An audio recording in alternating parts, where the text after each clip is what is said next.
මැරුණු මිනිස්සු එක්ක කවදාවත් සෙල්ලම් කරන්න හොඳ නැහැ. මැරුණු දේවල් මැරුණු විදිහටම තියෙන්න ඕනේ. ඉතින් කවදාවත් ඩෙඩ් බොඩි එක සෙල්ලම් කරන්න යන්න එපා. අද කතාව පටන් ගන්නෙ ඇන්ජිලා, නේල් සහ මැට් කියන එකම කොලෙජ් එකේ යාළුවෝ තුන්දෙනෙක්ගෙන්. ඇන්ජිලා නේල්ගේ ගෙදර ඇවිල්ලා ඉන්නේ. පොඩි වෙලාවකින් මෙතන මැට් එනවා.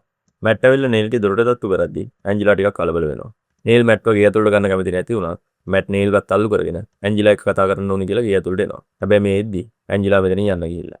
පේන විදිහට මොකක් හරි දෙයකට මැට් එක්ක හොඳටම අවුලෙන් ඉන්නේ. එයා අඬන ගමන් වාහනේ පාරක් දිගේ මහරයත් ඩ්‍රයිව් කරගෙන යනවා. මෙහෙම කායක යද්දි මැට්ගෙන් කෝල් එකක් එනවා. ඇන්ජිලා මම කියන දේ පොඩ්ඩක් අහන්න. මට සමා වෙන්න. හැබැයි ඇන්ජිලා නම් මේ දේවල් තව දුරටත් පිළිගන්න කැමති නැහැ. ඉතින් මේ කෝල් එකෙන් වෙන්නේ ඇන්ජිලාගේ කලබලේ තවත් වැඩි වෙන එක. ඉතින් පොඩි වෙලාවයි තව යන්නේ. ඇන්ජිලාගේ වාහනේ පාරේ තියෙන ගාඩ් ඩෝල් එක වැදිලා ඇන්ජිලා මෙතෙන්දී මැරලා යනවා. එතනින් පස්සේ කතාව පටන් ගන්නෙ සෑම්ට ඕන වෙලා තියෙනවා. එයාගේ අම්මගේ සෝන්ට ගිහිල්ලා එන්න. මොකද තාත්තා ජීවත් වෙලා ඉන්න කාලේ. එයා තමයි මේ විදිහට ගිහිල්ලා අවිල්ලා තියෙන්නේ. කොහොමද ඩීන් මේකට වැඩි කැමැත්තක් නැති බව පේන්නේ. මොකද ඉතින් අම්මගේ පොඩි එකවත් නැතුව සෝන්ට ගියා කියලා වැඩක් නැහැ කියලා තමයි ඩීන් හිතන්නේ. ඇත්තරම් බලවම ඩීන්ට මේ ගමනේ නුඹනාවක් තිබිලම නැහැ. සෑම් තමයි එයාවත් එක්ක කරගෙන ඇවිල්ලා තියෙන්නේ. ඉතින් සෑම් අම්මගේ සෝන් ළඟට වෙලා ඉද්දි ඩීන් කරන්නේ වටපිට සෝදිසි කරලා බලන එක. එහෙම ඉතින් ඩීන්ට ඈතින් පේනවා මේ සෝනෙම කෙළවරක තියෙන මැරිච්ච ගසක්. ළඟට ගිහිල්ලා පරීක්ෂා කරලා බලනවා. ඒත් හොඳම වැඩේ කියන්නේ ගහ මැරිච්ච එක නෙමෙයි. ඩීන් මේ ඉන්න තැන සර්කල් එක හැඩයට හැමදේම මැරිලා ගිහිල්ලා. බැරින් නම් මේ ඩීන් ඉන්නේ තව කෙනෙක්ගේ සෝනක් උඩ. ඉතින් මේ සෝන තියෙන විස්තර වලට අනුව මෙයා මේ සුසාන භූමියේ අධිකාරියකින් මැරෙනු ගැන විස්තර ගන්නවා. වැඩේ කියන්නේ මේ තමයි කලින් සීන් එකේ මැරුණු ඇන්ජිලා. ඩීන් මේක සෑම්ට කියනවා. ඇන්ජිලා කියන්නේ ලෝකල් කොලෙජ් එකේ ගෑනු ළමයි. එයාගේ සෝන වටේ තියෙන හැමදේම මැරිලා. ඉතින් ඩීන් ඔය මොකද කියන්න හදන්නේ? සමහරට ඒ හරිය මොන හරි කෙමිකල් එකක් ගහලා නෑ මම මෙතන බාලකාරයත් එක්ක කතා කරා. එහෙම කිසිම දෙයක් මෙතන ගහලා නෑ. ඉතින් ඩීන්ගේ අනුමානය තමයි මෙතන අසුද්ධ වූ ස්ථානයක්. ඩීන් කියන විදිහට සමහර නරක දේවල් වෙන ස්ථානවල මේ වගේ අන්හෝලි ග්‍රවුන්ඩ් එක තියෙනවා. ඉතින් ඩීන් හිතන්නේ මේ මැරුණු ඇන්ජිලාගේ ආත්මේ නරකතට හැරුණු නිසා එයාගේ සෝහනවට පරිසරයට ඒක විස වෙලා කියලා. ඩීන් වලට මෙතෙන්ට ආපු වෙලාවෙ දඩයම් කරන්න දුවනේ. ඕක අමතක කරලා දාන්න. සෑම් ඔයයි මාව මෙතෙන්ට ඇදගෙන ආවේ. ඉතින් අපි මේ ගිහිල්ලා බලමු. ඉතින් අන්තිමේදී සෑම්ට වෙනවා මේකට එකව එක. ඩීන් හොයාගෙන තියෙනවා මේ මැරුණු ඇන්ජිලාගේ තාත්තා මේ ළඟ ඉස්කෝලේක ප්‍රොෆෙසර් කෙනෙක් කියලා. ඉතින් එයාලා යන්නේ ඇන්ජිලාගේ තාත්තා මේසන්ව හම්බෙන්න. මේසන්ට ගිහින් කියනවා සෑම් සහ ඩීන් ඇන්ජිලාගේ යාළුවෝ දෙන්නෙක් කියලා. ඉතින් ඒ නිසා මේසන් අකමැත්තක් නැතුව සෑම් සහ ඩීන් දෙන්න ඇතුළට ගන්නවා. ඩීන්ට වෙලෙන්දී අමුතු දී පොතකුත් හම්බ වෙනවා. මේසන් ගේ ගැන අහලා බැලුවම මේසන් කියන්නේ ග්‍රීක භාෂාව උගන්වන කෙනෙක්. ඉතින් ඒ නිසා එයාලගේ පැරණි පොතපත තියෙනවා. ඩීන් මෙතෙන්දී වටෙන් ගොඩෙන් අහන්නේ මේසන් අපිට දැනුනේ නැති සමහරලාවට මැරණු අය අපේ වටපිටාවේ ඉන්නවා කියලා. ඔයාලට ඒ වගේ දේවල් දැනනවද? මේසන් කියන විදිහට අර හැමදෙස්සම එම ඇහෙනවා. ඒත් මෙතන ඇත්තටම මේසන් හරිම දුකින් ඉන්නේ. ඉතින් මේසන් කියන දේවල් එක්ක මෙතන ඇන්ජිලාගේ ආත්මයක් නැති බව අන්තිමේදී දෙන්නටම තේරුම් යනවා. ඊට පස්සේ ඩීන් එක සෑම් මොටල් එකකට ඇවිල්ලා කියන්නේ මෙතන ඇන්ජිලාගේ ආත්මෙ නකුරු ආත්මයක් වෙන්න කිසිම හේතුවක් නැහැ. එයා ඇක්සිඩන්ට් එකකින් තමයි නැති වෙලා තියෙන්නේ. ඉතින් අපි තවදුරටත් මේසන්ට කරදර කරන්නේ නැතුව මෙතනින් පිටත් වෙලා යමු. හැබැයි ඩීන්ට නම් ඕනි මේ ගැන හොයලා බලන්නමයි. ඩීන් මට වැව තේරෙනවා. ඔයා හදන්නේ අම්මගේ තාත්තගේ මරණය අමතක කරන්න. හැමතිස්සෙම මොකක් හරි වැඩක් කරන්න. කමක් නැහැ ඔයාට ඕන නම් ආයෙ පාරක් ගිහිල්ලා බලන්න. ඒකෙන් ඔයාගේ හිත හැදෙනවා නම් ඒ දේ කරන්න. ඉතින් ඩීන් මෙතනින් පිටත් වෙලා යනවා. තනියම යාර ඩ්‍රින්ක් එකක් ගන්න ඕනි කියලා. මීළඟට අපිට පෙන්වන්නේ මැට්ව. එයා ඇන්ජිලාත් එක්ක ආදරෙන් ඉඳපු කාලේ රෙකෝඩ් කරපු වීඩියෝ වගේක් ආයෙ බලන ගමන් ඉන්නේ. පොඩි වෙලාවකින් එයා නැගිටලා ගිහිල්ලා බියර් එකක් අරගෙන එනවා. හැබැයි එයා මේ නාතරේ මෙයාගේ ටේබල් එක උඩ තියෙන ලස්සනට ජෙබු ප්ලාන්ට් එක කිසිම හේතුවක් නැතුව නිකම්ම මැරිලා යනවා. මැට් බියර් එකක් අරන් ඇවිල්ලා ඇන්ජිලාගේ ෆොටෝ එකක් කරන විදිහට වීඩියෝ එක පෝස්ට් කරලා ඒක දිහා බලාගෙන බියර් එකක් බොනවා. හැබැයි පොඩි වෙලාවකින් ටීවී තිරේ එයාට සුදු පාටින් ඇඳගත්තු කාන්තාවක් පේන්න ගන්නවා. ඉතින් මැට් බය වෙලා එකපාරම පිටිපස්ස හැරෙනවා. ඉතින් එයාට අපිට පෙන්වන්නේ ස්ක්‍රීන් එකට වීසි වෙන මැට් ග්ලේ සහ එයා කෑ ගහන ශබ්ද විතරයි. මේ සීන් එකෙන් පස්සේ ඊළඟ දවසේ ඩීන් හොරෙන්ම ඇන්ජිලාගේ බෝඩිමට ඇතුල් වෙනවා. හැබැයි වැඩේ කියන්නේ මෙතන ඉන්නවා ඇන්ජිලාගේ රූම්මේට්. එයා ඩීන්ව දැක්කම හොඳටම බය වෙලා කාමරය ඇතුළට ගිහිල්ලා පොලිසියට කතා කරන්න තමයි හදන්නේ. හොඳ වෙලාවට ඩීන් කියනවා මම වෙව්වේ ඇන්ජිලාගේ තාත්තා. මම ඇන්ජිලාගේ කසින්. මම ආවේ එයාගේ දේවල් අරගෙන යන්න කියලා. ඊට පස්සේ ඩීන් බොරු අතුරු කරලකුත් පෙන්නනවා ඇන්ජිලාගේ තාත්තා දුන්නේ කියලා. මේ ගෑල්ලමගේ නම තමයි ලින්සි. ඉතින් ඊට පස්සේ අපිට පෙන්නන්නේ ලින්සි වාඩි වෙලා අඬ ඇන්ජිලා ගැන විස්තර කියන සීන් එක. ලින්සි කියන විදිහට ඇන්ජිලා හරිම හොඳ කෙනෙක්. ඒත් වැඩේ කියන්නේ ලින්සි මෙච්චර අඬන්නේ නම් ඇන්ජිලා මරනු හින්දා නෙවෙයි. එයා අඬන්නේ මැට් ඊරයි මරනු හින්දා. ඉතින් ඩීන් අහනවා මැට් කියන්නේ කවුද කියලා. ඒතකොට තමයි ඩීන් දැනගන්නේ ඇන්ජිලාට මැට් කියලා බෝයි පේන කෙනෙක් ඉඳලා එයා ඊරයි මැරලා කියලා. ලින්සි කියන විදිහට මැට් කියලා තියෙනවා එයාට දවස් ගානක ඉඳන් ඇන්ජිලා හැමතැනම පේන්න හිටියා කියලා. ඇන්ජිලා සහ මැට් කියන්නේ හොඳ කපල් එකක්ද? මොකක් හරි හේතුවක් තියෙනවද ඇන්ජිලාට මැට් එක තරහ ගන්නවා වගේ? ඩීන් මේ වහන්නේ ඇන්ජිලා නපුරු ආත්මයක් වෙලාද කියලා දැනගන්න. හැබැයි ලින්සි කියන විදිහට එයාලා අතර එහෙම ප්‍රශ්නයක් තිබිලා නැහැ. ඉතින් අන්තිමට ඩීන් අහගන්නවා මැට්ගේ ගෙදර තියෙන්නේ කොහෙද කියලා. ඉතින් ඩීන් මැට්ගේ ගෙදරට ගිහිල්ලා ඒ ගෙදරත් පරීක්ෂා කරලා අන්තිමට තමයි සෑම් ඉන්න රූම් එකට එන්නේ. ඩීන් මොන මගුලද මෙච්චරලා හිටියේ? මම මගේ හිතින් හිතාගත්ත කේස් එක පස්සේ ගියා. මට වැඩි දෙයක් හම්බුන්නේ නැහැ. හැබැයි ඊයේ රෑ ඇන්ජිලාගේ බ්‍රෝකන් මැරලා තියෙනවා. එයා විසින්ම එයාගේ කුරු දණ්ඩ කපාගෙන. තව එයා මැරෙන්න කලින් ඇන්ජිලාව හැමතැනම දැක්කලු. සෑම් මෙතන මුලින් අවුලක් නැහැ කියපු නිසා ඩීන් සෑම් එක්ක මේව කියන්නේ ඉන්දියාටත් එක්ක. හරි ඩීන් සමහරට එහෙනම් මෙතන මොනවා හරි දෙයක් ඇති. සෑම් මෙතන සමහර විට දෙයක් නෙවෙයි. මට මගේ ජොබ් එක කරන්න හදු ගන්නන්න එපා. හරි ඩීන් එහෙනම් අපි ගිහලා මෙතන හොයලා බලමු. මම දැන්නමත් හොයලා බලලා ආවේ. මැට්ගේ ගෙදර ඇන්ජිලාගේ සෝනේ වගේම මැරුණු ප්ලාන්ට්ස් තිබුණා. ඒ වගේම මැරුණු ගෝල්ඩ් ෆිෂ් කෙනෙකුත් ඉන්දියා. ඩීන් ලින්සිට හොරෙන් ඇන්ජිලාගේ ඩයරි එකත් උත්සගෙන ඇවිල්ලා. ඉතින් දැන් එයා හදන්නේ මේ ඩයරි එකෙන් ඇන්ජිලාගේ යාළුවෝ ගැන තොරතුරු හොයාගෙන එයාලගෙන් ඇන්ජිලා ගැන තවදුරටත් විස්තර හොයාගන්න. මේක තමයි ඊළඟ සීන් එකේදී සෑම් සහ ඩීන් දෙන්නට නේල්ව හමු වෙන්නේ. සෑම් ඩීන් දෙන්න ඇවිල්ලා කියනවා නේල්ට අපි ආව එයා හොඳින්ද බලන්න. අපි ඔයුවේ ඔයාලා කොලෙජ් එකේ. හැබැයි නේල් කියන විදිහට එයා ඉන්නේ හොඳින්. ඊට දන්නවද ඇන්ජිලාගේ බෝයි පෙනී ඉරා මැරලා කියලා. කොහොමද නේල්ට මැට් මැරුණ එක ගැන ලොකු දුවක් නැහැ. මොකද එයා කියන විදිහට ඇන්ජිලාගේ මරණයට වගේ කියන්න ඕනේ මැට්. මොකද කාර් ඇක්සිඩන්ට් එක වෙච්ච රෑ මැට් වෙන ගෑනුලා මේක එක නිදාගෙන. ඒකට දුකින් කායක ඩ්‍රයිව් කරද්දි තමයි ඇන්ජිලා ගාඩ් ඩෝල් එක හැපිලා මැරුණේ. මේ විස්තර කිව්වට පස්සේ නේල් මෙතනින් යනවා. දැන් නම් සෑම් සහ ඩීන්ට මේක පරිගැනීමේ ආත්මයක් කියලා හොඳ හැඟීමක් තියෙනවා. මොකද ඇන්ජිලා මැරෙන්න කලින් හිටියේ මැට් එක්ක හොඳටම තරහින් නිසා. ඩීන් එතකොට දැන් මැට් මැරුණු නිසා ඇන්ජිලාගේ කේස් එක මෙතනින් ඉවර වෙයිද? ඒක නම් ස්ලෝ කරගන්න එක විදිය තියෙන්නේ. අපි ගිහිල්ලා ඇටකප් එක පුච්චමු. ඩීන් වට පිස්සුද? ඇන්ජිලා මැරුණු ගිය සතියේ. එතන පුච්චන්න තියෙන ඇටකරු නෙවෙයි. එයාගේ බොඩි එක.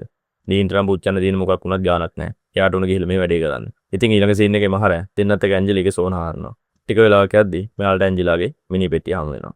ඒත් වැඩේ කියන්නේ ඇන්ජිලාගේ මිනි පෙට්ටිය විතර වෙලා බැලුවම එතන පුච්චන්න කිසිම බොඩි එකක් නැහැ. මල මගුලයි. වෙන දේ හිතා ගන්න බෑ. දෙන්නත් එක මිනි පෙට්ටිය පරීක්ෂා කරලා බලනවා. එතන තියෙනවා අමුතු අක්ෂර වගේ. හැබැයි ඩීන්ට මතක් වෙනවා. එයා මේක කොයිද හරි දැක්ක කියලා.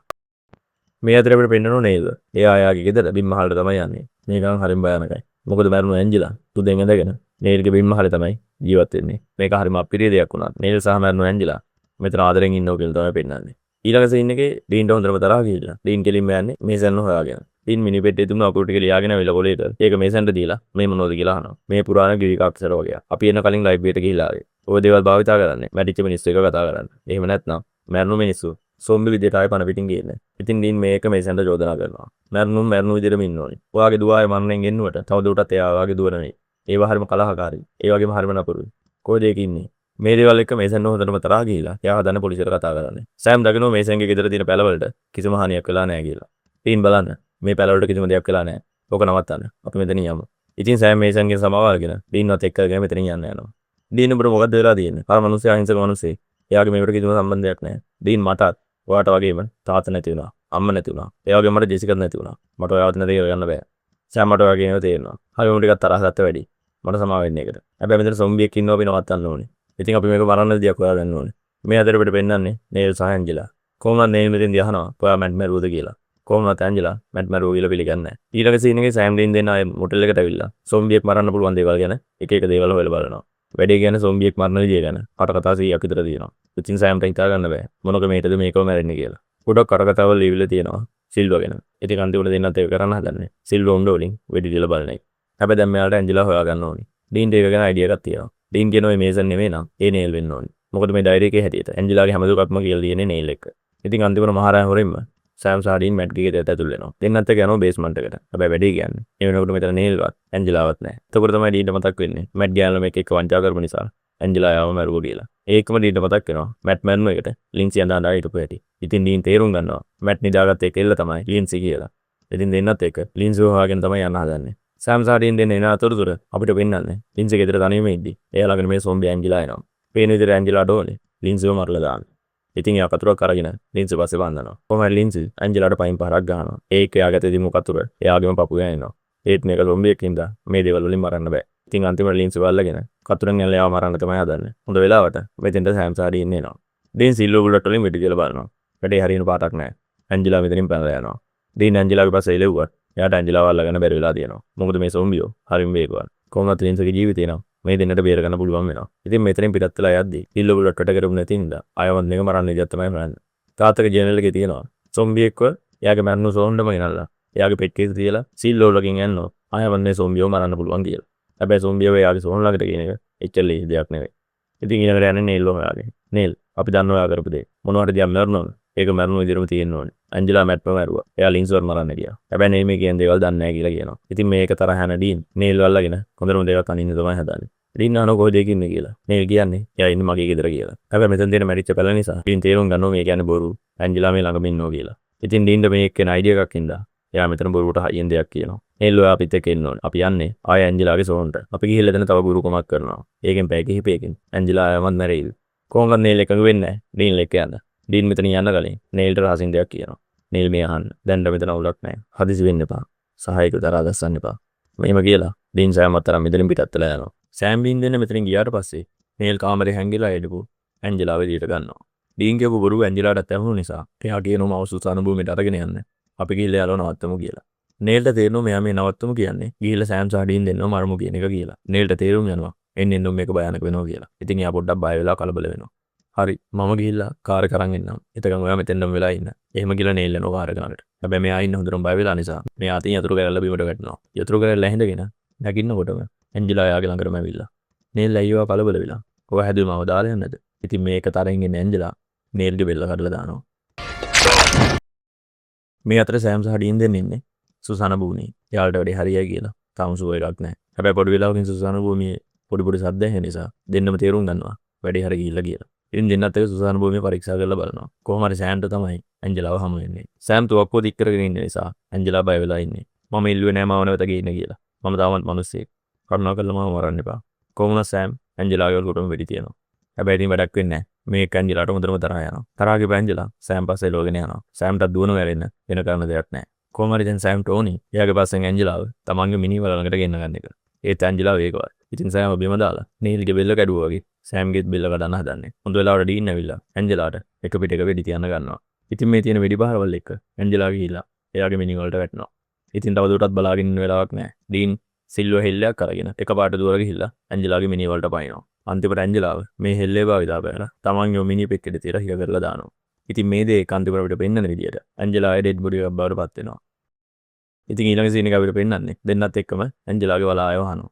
ඉතින් මේ විදිහට මෙතන වැඩ ඉවර කරලා දෙන්නත් එකාට තමන්ගේ සුපුරුදු ගමන පිටත් වෙලා ගමන් ඉන්නේ. ඩීන් එකපාරටම වාහනේ නවත්තනවා පැත්ත කරලා.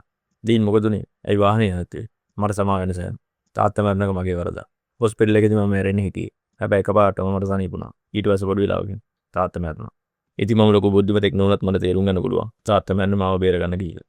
ඔය තාත්තයි තමයි මගේ ජීවිතේ හිටපු වැදගත්ම දෙන්න. මම මැරුණා සෑම්. ඒ වගේම මට දුවන මැරුණු විදිහටම ඉන්න.